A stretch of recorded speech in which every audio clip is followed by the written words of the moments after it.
Hello and welcome to the Soulful Mamas podcast. You're with your host Maria and I'm so happy you're here. How are you?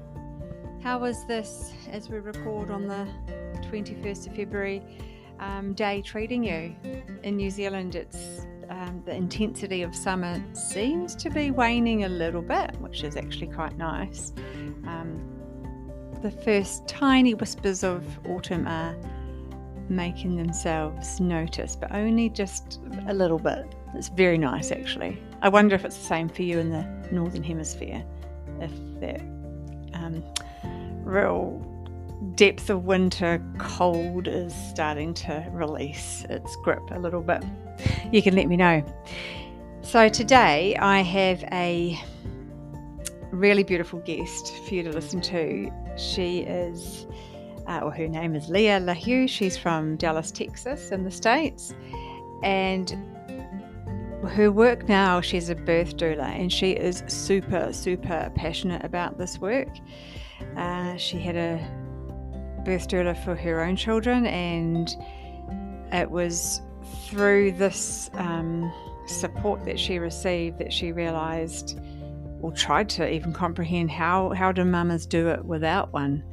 So she loves her work. She's got two children, two little boys, 3 and 5, and she still manages to work around the schedules of babies arriving earthside with her own family. And I think, you make things work when you really, really love what you do and you've got that support of your partner, in her case your husband, to follow this passion. And it really is a passion. She's all about supporting women in becoming mamas. There's so much in there. You can listen and you will find out yourself, and I will stop talking. So without further ado, I bring to you the wonderful Leah.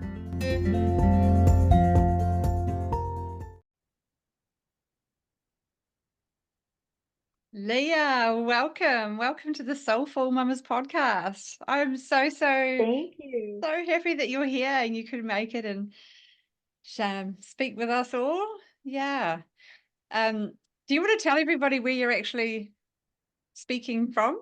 Because I'm in New Zealand, but you're in a whole Yes, different country. yes, I am in Dallas, Texas. Oh, wow. Wow. So Yeah, you're it's a cold and rainy day here today. wow, cold and rainy.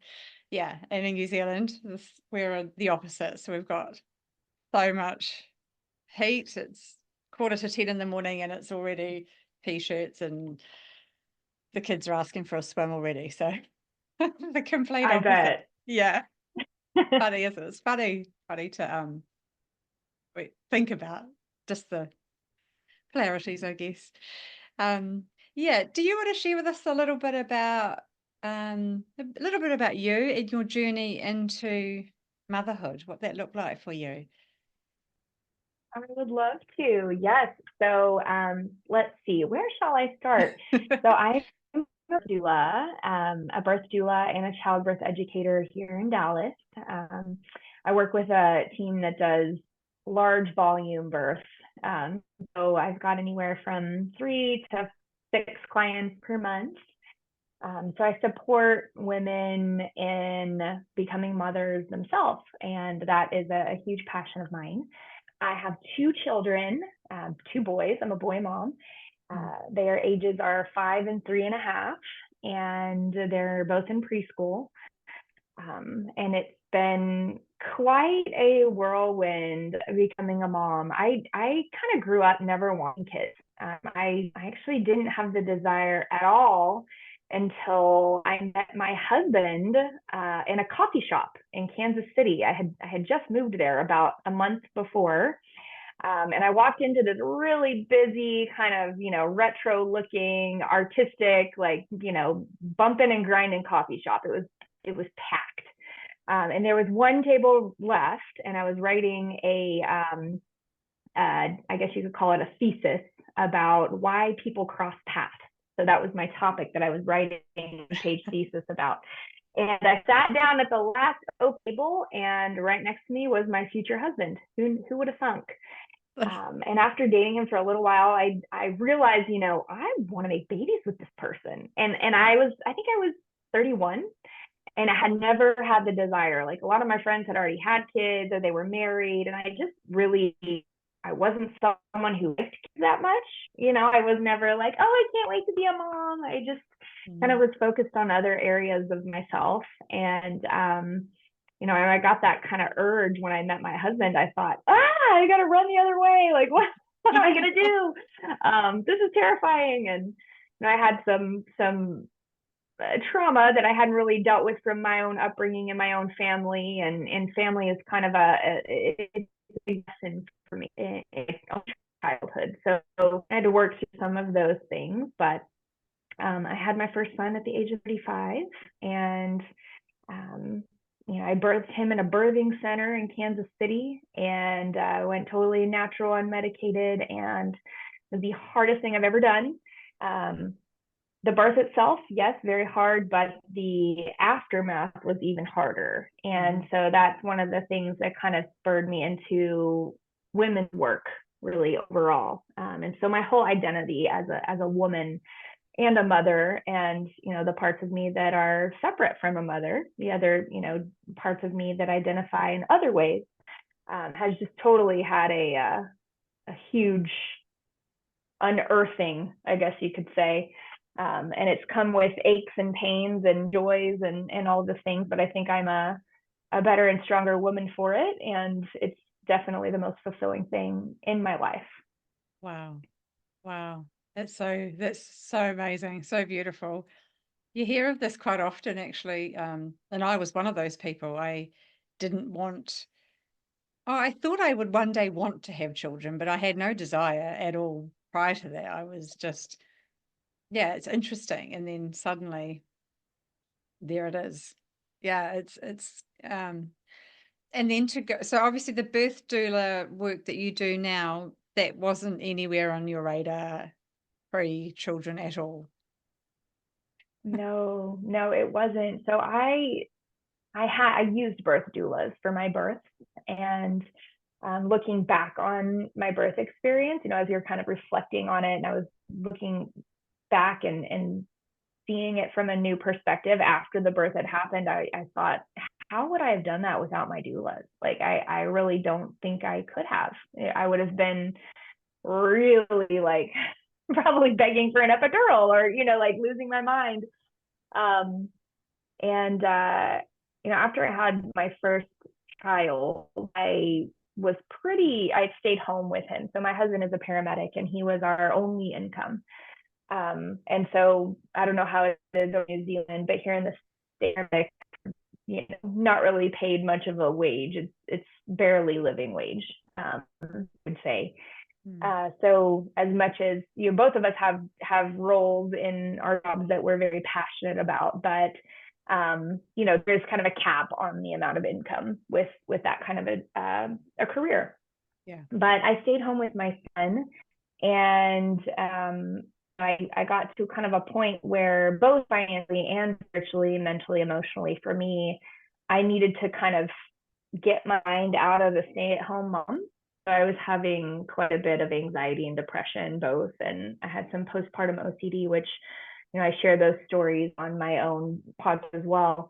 But basically, I was kind of at a pretty dark spot, and I had my second son at this point, and I was just kind of praying for some kind of epiphany, right? Like, show me what I need to do differently. Like, I was in this course called the Gene Keys. It was a course on prosperity and abundance. So basically, it's have you heard the Gene Keys? Yeah. I don't know heaps about it, but I've heard of them. Yeah. Okay, so I don't know heaps either. It's very, very intricate and complex and personal, the study. It's a self-study. And I was in this course on prosperity and abundance, and the course that week in the lesson had talked about pay attention to who comes into your field to create with you. People who ask you to create with them right now, like, follow those leads. And I received a message from my doula, the woman who was my doula for my second son's birth. And she said, hey, I've been thinking about you, and I'm really busy with clients. And I just wondered if you want to be a doula. I mean, I I've could got not find this goosebumps. I any. have got goosebumps as you're saying that. Yeah. And so I was like, whoa. Of course it was like loud and clear, like ding, ding, ding. And this is like me kind of sitting on the floor journaling with tears in my eyes, like that week, like really just kind of at my wits end, like, what do I need to do different? I'm unhappy, I'm struggling, I'm depressed. And I said, well, let's go to coffee. And so I did. And everything just lined up ever since then. I mean, it has just like suddenly taken off. This was in Kansas City. We ended up moving to Texas a few months later, and I just landed myself in the right place at the right time, and my doula business just took off. So it was kind of, luck, and I'm using the quotes with my fingers, luck, Yeah. but not right. No, it was Yeah, completely aligned and meant to be. And you listened. yeah, Oh, that's so good, because it's that yeah, sometimes it is when you're on the floor in that state of despair and what else is there to do? But, well, in this case, you listened. You were able to surrender, it sounded like, lifted it up, and it was answered. So good. So, so good. yeah, Wow. And then from yeah. there, that has just continued this business of your business of becoming a birth doula and supporting other mums, possibly like you, probably like you. Yes. Yeah. Yeah. Yes. I do definitely see some universals in the whole like birth process and the identity shift that a mother goes through Mm. when that baby separates from their body, right? It's like, whoa, because you're pregnant and you're oh, okay, it's an idea. Like I'm becoming a mom. I'm a mom. You're embodying these qualities and you're preparing and getting your home ready and all the things that you need to do in order to receive a baby. And then the moment that baby separates from your body, there's a huge shift spiritually, mentally, emotionally, and physically that a woman goes through. So I see that again and again, and there's some universals to it, but then also very personal and different for each person. So it's kind of fascinating. Yeah, it would be. And it's just what a gift, though, to have a guide like you just to notice those little nuances and the subtle shifts and um, holding space for the universal things that happen, but also recognizing and having awareness of the individual. And yeah, it is. It's like you're holding space for all of that to be. And just, yeah, I think in New Zealand, it's becoming, you know, it's not that common. Birth doulas, it's becoming more common. And I think, oh, I can't wait for it to kind of really open up more. But for particularly the New Zealand audience who may not know much about the role of a birth doula, because we have our midwives who do, you know, most of or all of that work. It's either, yeah, mainly the midwife, and some midwives are more, what's the word, accepting of a birth doula to work alongside as well, and some would rather just be a one woman show type thing, you know. But I Sure. think it's more about awareness, really, because when it's clear on the different roles, there is no competition, really. Everyone's holding space in their own different way. So, yeah, do you want to share with us just what is it that you do? What does that role look like for working with Absolutely. mums? Sure. Yeah. So a midwife and a doula are different, but they're also very similar. And you're right. It's kind of like two sides to a coin in a way. So midwives and even OBs here in the States, OBs are the primary. I feel like most women in the United States are using OBs, whereas most women in New Zealand are using midwives. Mhm. So there's just kind of a cultural difference there. But an OB and a midwife are responsible for making sure that the mother and baby are safe. So the medical safety of the mother and baby during birth is their responsibility. Whereas a doula, our responsibility is emotional and physical comfort, education, and in some cases, advocacy. So as a doula, our clients typically hire us while they're still pregnant, and we help make sure that they have childbirth education, that they understand the workings of the hospital that they've chosen, that they understand when to leave the house when they're in early labor having contractions, especially because most first-time parents leave hours too early, right? And they get to the hospital in this uncomfortable bed and these bright lights and lots of noises, and that can affect labor, right? If you're too early, right? You don't want to do that.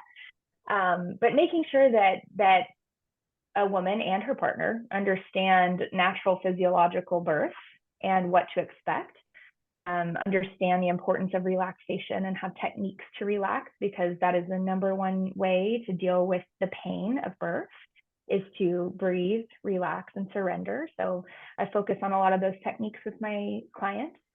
And then we offer really just kind of ongoing support all the way up until the birth. And then we join our clients in labor. So I was at a birth recently. This woman was planning to go unmedicated at the hospital. She got to the hospital. She was 5 centimeters. I got there, right around a little bit after her, and I was just kind of riding, just like really struggling, like ready to get the epidural, and even though she really wanted to go natural. So a birth doula will come in and start muscle pain, do comfort, like squeeze the hips, start pushing on the tailbone. My first technique with her was I filled up the bathtub, right? I started the bath, and so we need to get you in the water. You need a reset. You need a break. You need to relax. So, I put these little twinkle lights in the bathroom and filled up the bathtub, put the pillows all around. So she laid down on her side, relaxed and opened. And in a few hours, she was 10 centimeters with no epidural. So we just kind of come in and help make sure that someone knows that they're safe, knows that they can do it, and I'm breathing with people, and also assisting the partner and saying, let's try this, let's get her up, let's move this way, let's maybe nitrous oxide is an option, kind of things like that, offering me options that they might not have gotten from the nurse, because where a nurse is also a medical person, a nurse has several patients at once, and they have kind of a checklist of things they need to do for each patient, as per the hospital's guidelines. Yeah. So they really can't sit there and squeeze your hips or catch your vomit or wave peppermint in front of your nose or like fan your face or, massage your feet. They can't do those things. They don't have the time typically, at least in the States. So a doula will know how to do all of that, and then make sure that you stay mentally strong through the birth, and then hang out with you afterwards and help with breastfeeding if you want to breastfeed, or just make sure everything's taken care of. So good. It's kind of like it's great. Yeah, I felt like a queen with my doulas. They were like staying in my face, feeding me coconut water, just like, it was great. I was a queen. Yeah, and just that love for another woman, that it's so good, so powerful, because it's a very, very vulnerable space, but to be so held and supported and loved in that space, and know that you're safe and you can trust this person or that team, it's got to have some profound impact on the birth itself and the arrival earth side of the little person and the mother's state of being and partners. It's a ripple effect, isn't it? Yes. Yeah. It does. Absolutely.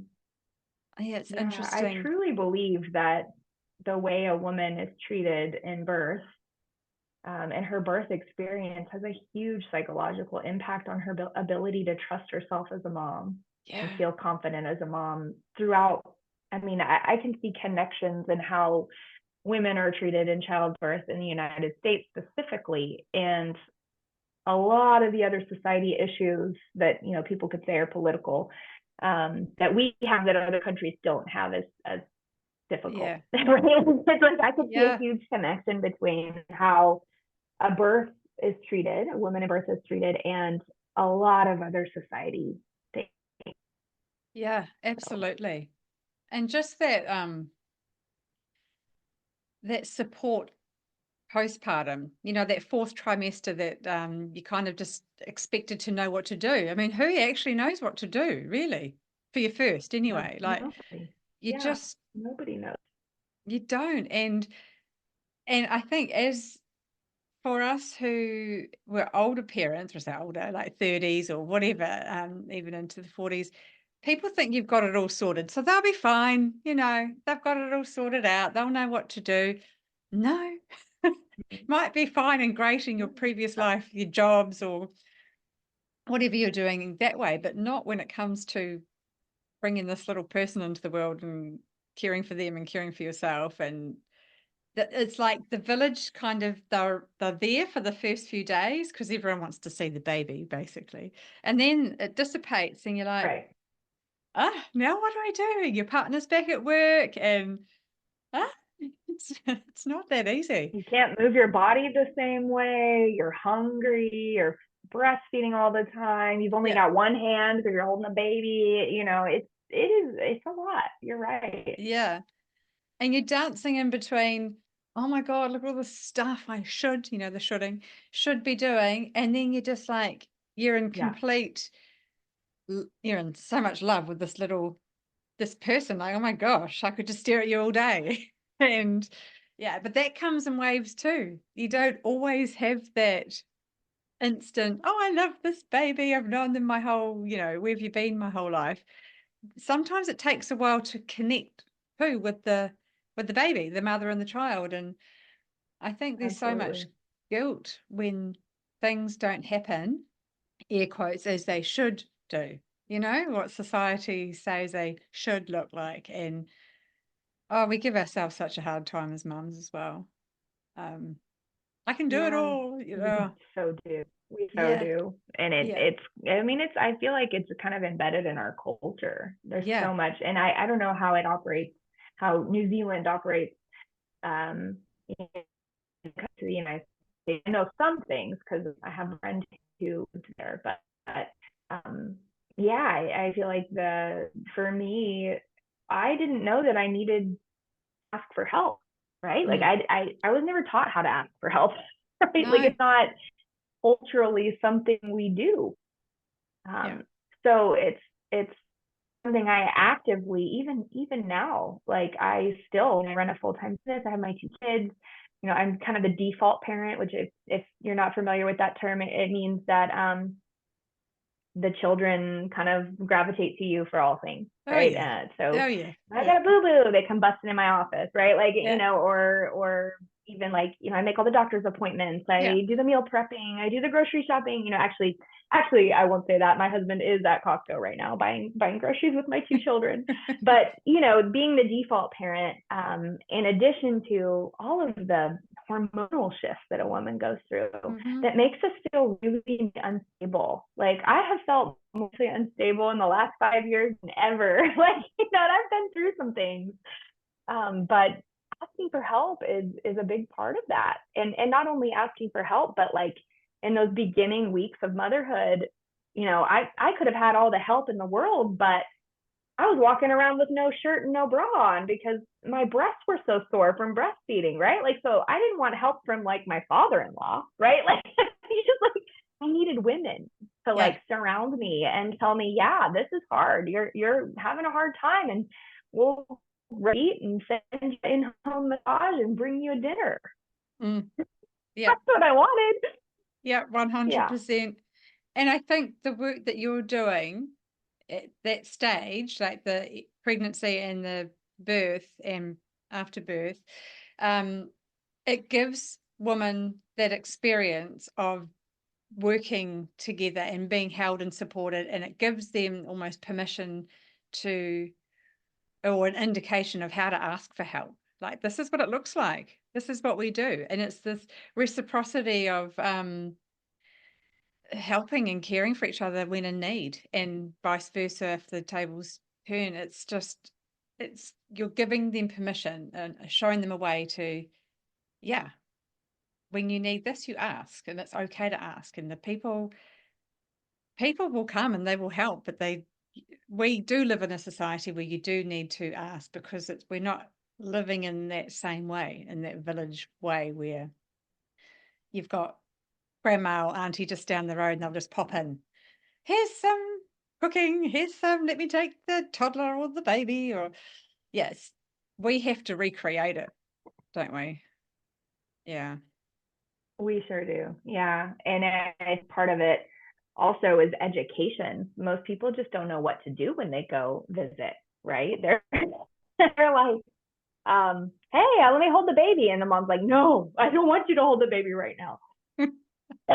Right? It's kind of, it's hard in that sense. Yeah. So I really feel kind of called to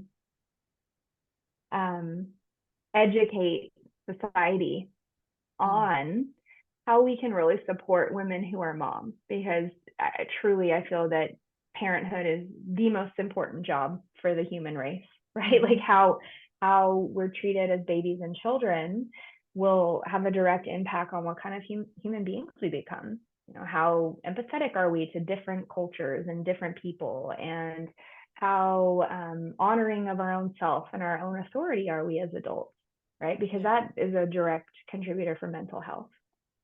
So I have kind of some resources that I'm working on grounding into a form that are for people who are expecting, that they can just send out to their friends and family. And one of them is how to visit a new family postpartum.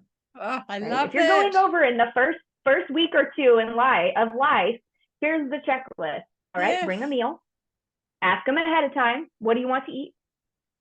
Do some dishes while you're there. Don't ask to hold the baby. Right? Like it's like this whole list of things. And if you know, if someone says, hey, we take the while I shower, then yes, okay, of course. But and if you are holding the baby, offer to give the baby back. Because sometimes a new mom feeling like she has to pass around her baby when her nervous system is directly connected to that child, and she needs to chill, and being skin to skin with that child for 10 minutes in the bedroom is exactly what she needs to calm down. She needs to be able to ask for that. But people don't even know that that's a thing, right? The people are just clueless. So, you know, that's kind of some of the work that I want to bring forward. Yeah. Oh gosh, it's so important. Oh, I got goosebumps again when you're saying that. So good. I just love this. I think this work is just so needed. So needed. And it seems so simple, right? A checklist, but that's kind of where we're at. We actually do need to go back to that, because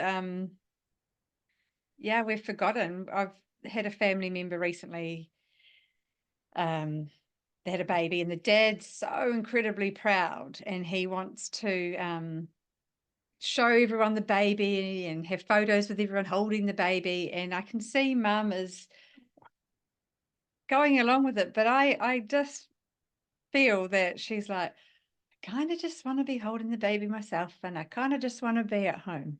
You know, I don't actually want to be on the road visiting.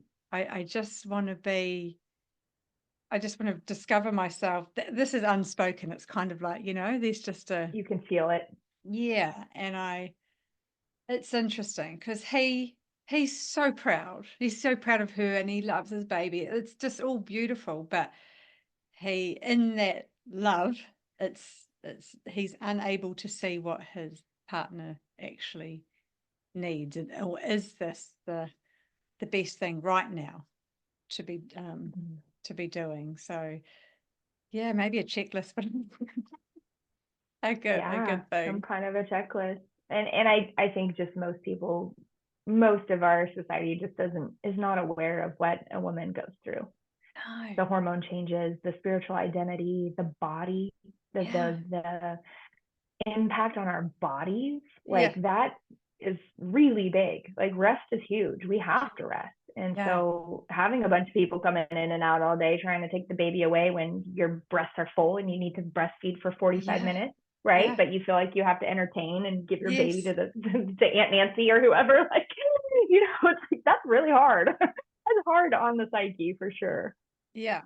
And I guess it's up to us the only way that changes is by us changing the story, rewriting the story. Hey? And yeah, it might be uncomfortable at times, but it's for the greater good of, yeah, like you're saying, future mums and children, because it has that ripple effect of when the mum is held and supported, then she's better able to do that for her children, and then the family, and then it ripples out. So yeah, such powerful work. And also as your boys get older and witness to the work you're doing and their future partners and all of that, it's just you're rewriting that story as well. Permission for boys to see a new way through another lens of bringing little humans into the world rather than the current societal one that's been, mainly shared. Yeah. Oh. Yeah. I definitely intend to raise them with a lot of knowledge about women and birth and human beings, I guess you could say, how all that works. Yeah. I think that's a really foundational thing. Yeah. And it's just, we have so many taboos. I think New Zealand and the States are similar in some ways of, like, you don't talk about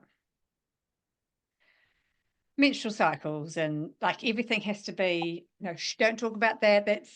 That's yuck. There's a, oh, yeah, it annoys me a little bit, or actually a lot. Same.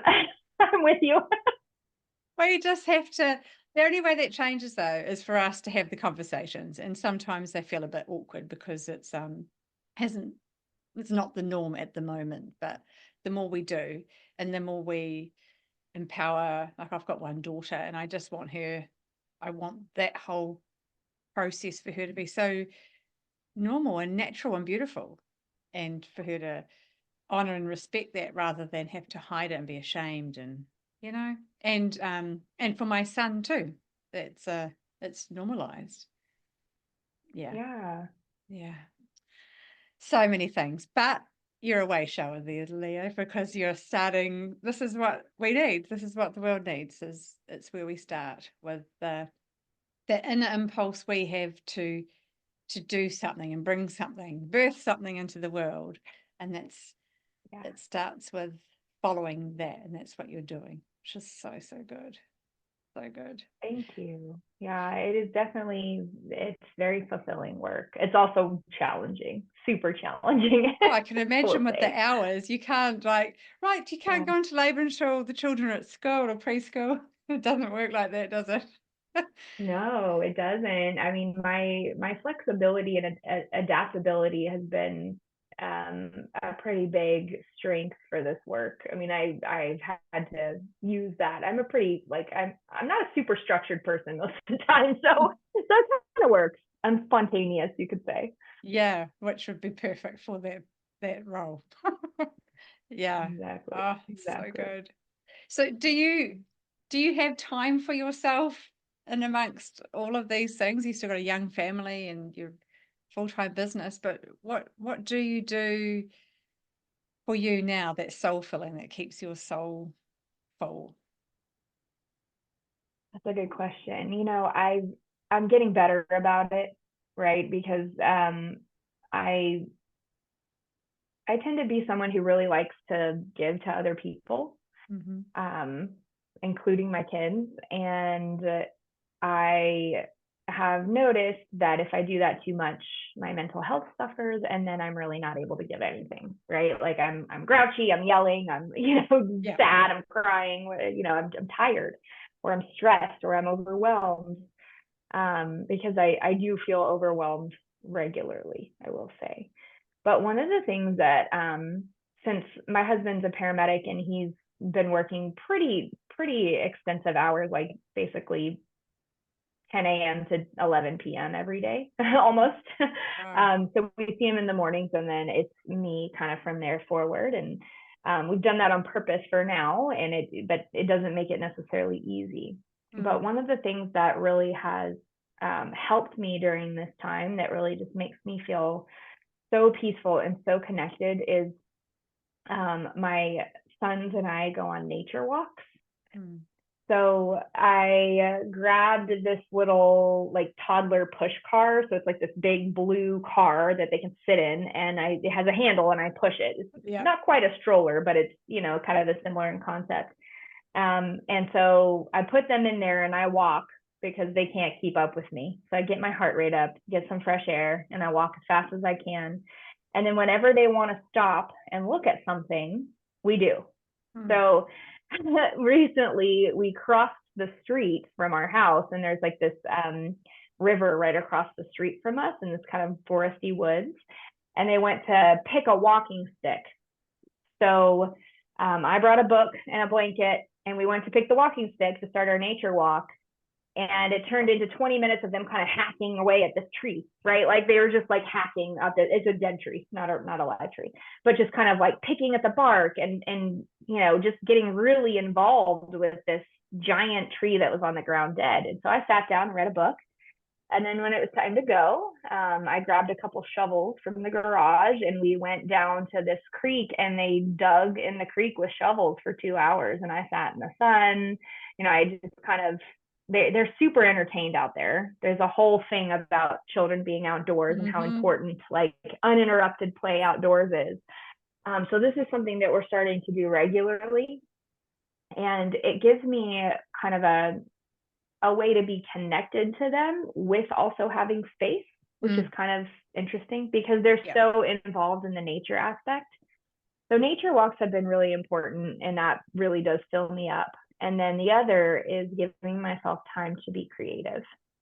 So to write down, I have a lot of knowledge that I want everyone to have and just be kind of mainstream. So, writing articles or sitting down and visualizing, planning, that really fills me up.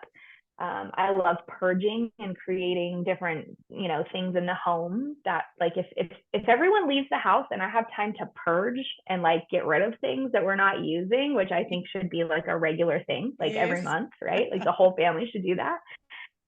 Because we receive a lot of stuff when you have kids. But just giving myself time to really, create in my home, create intellectual things like intellectual classes and articles and pieces of information to share, connecting with friends. Like I definitely need friends. If I don't have friends, I'm going to go crazy. That's really big. Those are some of the things that I really need to do kind of separate from everything else. Yeah, that's so important, isn't it? Because it's usually the thing at the bottom of the list. Oh, I do really need that, but I've got all of these other balls I'm juggling and people that need me to do this, this, and this. So I'll put that at the bottom. But it really needs to come more towards just that conversation with a friend, just a chat with a friend, a good, friend where you can just be you. You don't have to put on any other mask or facade. You can just, it's so, I don't know, it's medicine. I find it's medicine. Yeah. Yeah. It is medicine. I totally agree. That's why podcasting is so great. Yeah. Right? You're just talking to people. Yeah. You're talking with people, and it's just so inspiring and exciting. And I just get so, it's so good. It's amazing conversations, amazing humans, all over the place. And it's so neat. Everyone can have everyone has a story, and they have an ability to share it. So you have a podcast coming out soonish. Do you want to tell us a tiny bit about that? And then we can, because you got your trailer out, right? So we can follow along, and then when you I do. Yes, it's called Liberating Motherhood. So it's empowering women to really use their voice and have choices in their journey into motherhood. So it's a focus on childbirth, parenting. So all the kind of hacks that I've learned as a person who, I guess you could say I consider myself like an intentional parent. So really wanting to draw out the potential of my children, and really just be conscious with how I parent and what I teach them. So it's parenting, childbirth, and it's kind of all, the focus is all of the things in the United States specifically that I feel like sometimes hold us back. So one example is not talking about female sexuality, not talking about the changes in our bodies that happen. Something as simple as how to care for a C-section scar. And if you don't care for a C-section scar, what can happen? So it'll range from those types of things to, the impacts and effects of daycare. Having a child in daycare all day, every day, because women aren't given paid maternity leave in the United States. There's just so many different things that make it hard to be a mom that I really want to not necessarily fight in any way, but I want to address and I want to educate, and then I want to find solutions and share the solutions that I've had on my journey. Yeah. So it's my personal stories. It's also experts, but it ranges everything from learning how to have a conscious, informed birth that's peaceful, to what do you do when you get home, and what do you do when your baby starts eating solids, and how do you take care of your sex drive 3 years later. It could be anything. I'm kind of a I like to learn a lot of different topics. Yeah, I love it. It's all so good, so good, and so needed. And I'm really looking forward to that launch date. Yeah. So thank you. So we will I'll pop all your details or how people can find you and follow along in the show notes. And I really look forward to really following along this journey with you. And I'm so grateful that you took the time all the way over there and come to talk to me over here with the help of Zoom. I've enjoyed it. I really appreciate you having me. Yeah, thank you so much. And to be continued, probably. I would love that. Thank you, Leah. Thank you.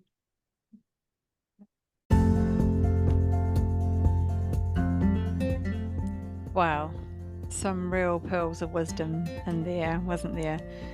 Leah is so passionate about what she does, and I'm so glad she listened to that epiphany that she had when she was in that near rock bottom place, because that propelled her into what she brings to the world today, which is a real gift. Okay, the takeaways I have. Number 1, women experience an identity shift after a baby separates from their body. It's a physical, emotional, mental, and spiritual experience. Number 2, the way a woman is treated in birth directly impacts how mamas navigate their entry into motherhood.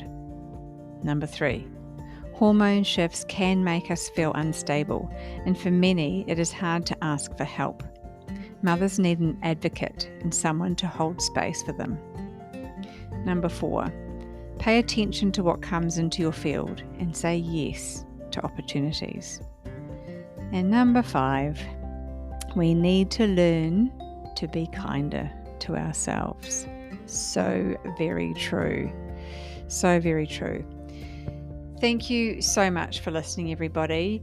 You can find out more about Leah in the show notes or add all of her links. And she is launching her podcast in a few days from this recording, 24th.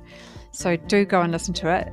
She's got so much knowledge and wisdom, and she's really excited about starting this journey. So do tune in, and I look forward to seeing you all next week. Have a beautiful, soul-filling day.